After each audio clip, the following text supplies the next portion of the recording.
तो गाइस आज हम लोग गर्मी के वजह से नहाने के लिए नदी आया था। तो आप लोग देखिए, बिना बकचोद देखिए, वीडियो देखिए और एंजॉय कीजिए। वाह, अभी भाई लोग जो है यहाँ पर कैसा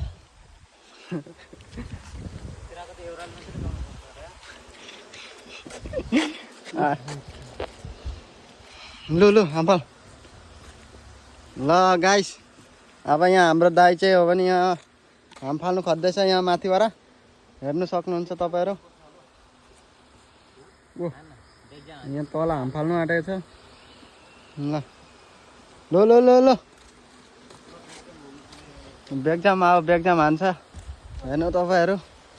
ओ ल गरम के होला। अब अर्को भाइ आएछ यहाँ, मिथुन मिथुन ओइ मिथुन ओइ। ल दर्शक बिनहरू यति नै आजको लागि।